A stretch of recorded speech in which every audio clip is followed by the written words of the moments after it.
This clip is brought to you by SaveWithConrad.com.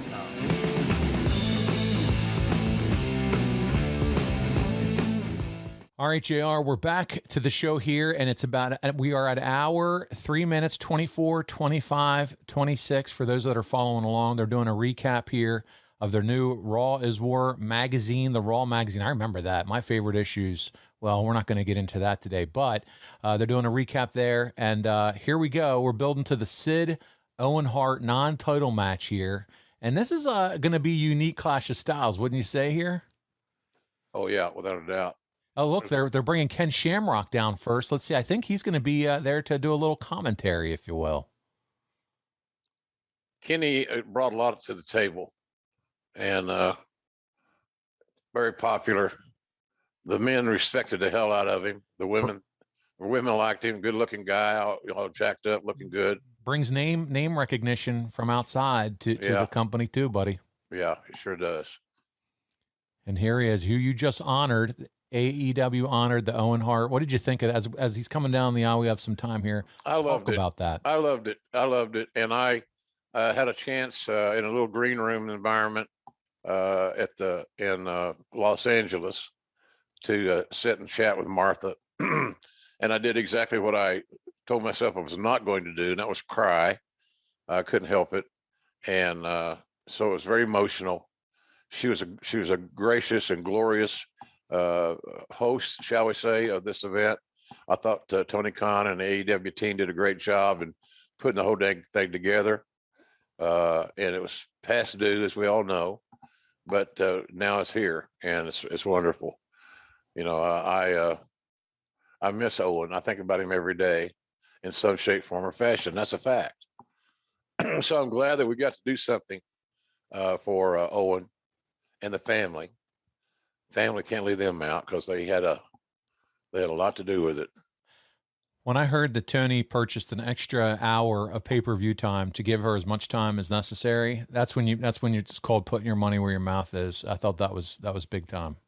Yeah, me too. It was done right, and with the greatest of intentions. Unlike Sycho Sid's mindset right now, I suggest. Yeah, his intentions are not great. They're to destroy somebody. Initially, when you look at this too, you have Sid and Owen, and you're thinking, "Man, this is an extreme clash of styles here." Wouldn't you say? Yeah, of course. Yeah, it was. You know, power and striking was the calling card of that big guy, who had one of the most perfect wrestling bodies that I've ever seen. Yeah.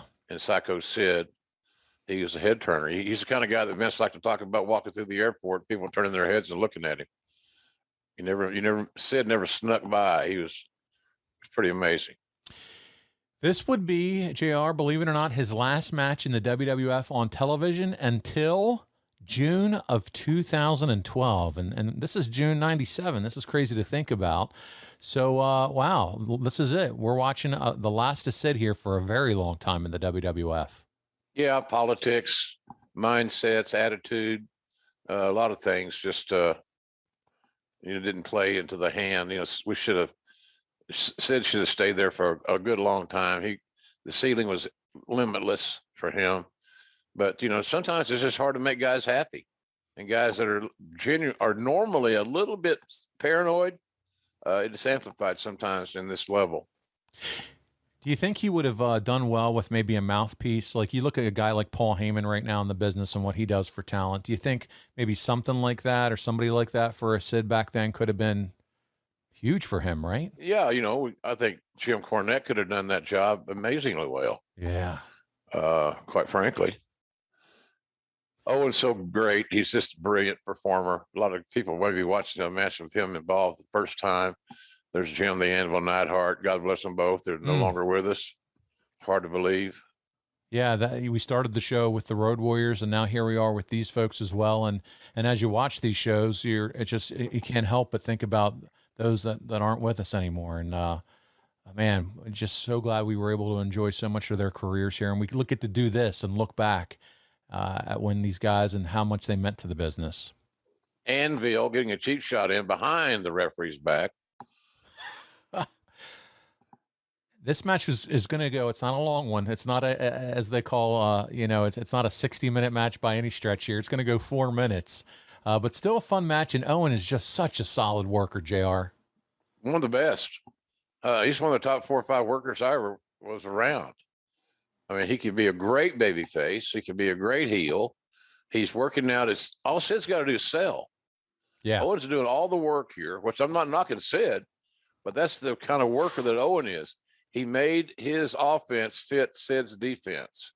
And so trying to work on those legs and destroy the vertical base of a 6'9" guy, it was logical at that point. Here, I'm going to hear a little bit of Ken Shamrock, what he has to say on commentary as well. See what he has to.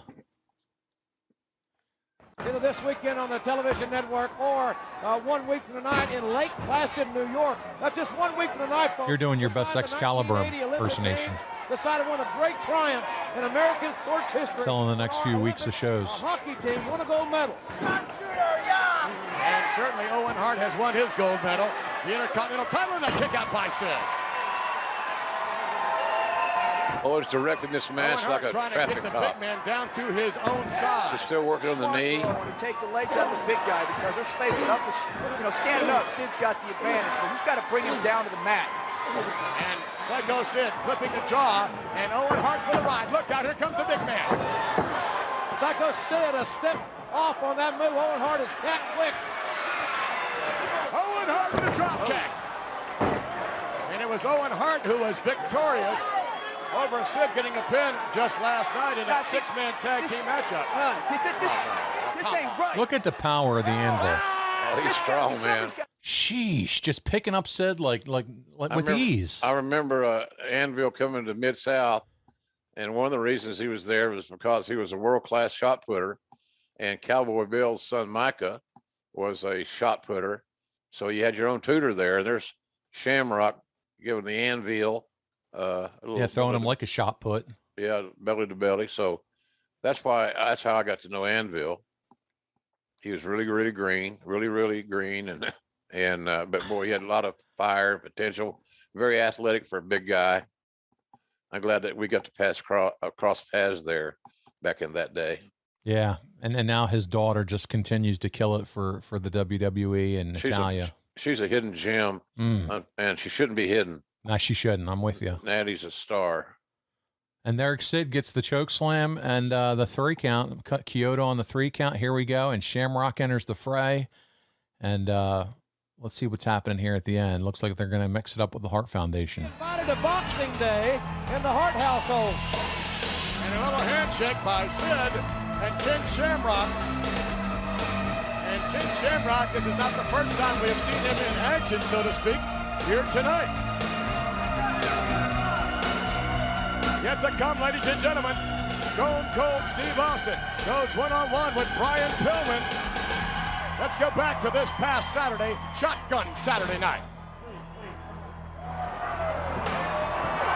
Well, Brian Pillman and yours truly at ringside.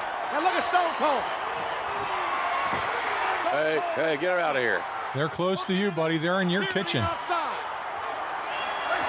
I was about to whip all their asses, but I just changed my mind. I think we're going to have that matchup, yes. Brian Pillman, a loose cat against Stone Cold Steve Austin here tonight. Hey, it's Conrad Thompson. Thanks for checking out the podcast here on YouTube. Be sure to hit the subscribe button and the notifications bell so you get a notice anytime we upload some new content. And go save yourself some money right now. If you're in a 30-year loan or you have credit card debt, it's not a matter of if I can save you money. It's a matter of how much. Find out right now for free at SaveWithConrad.com.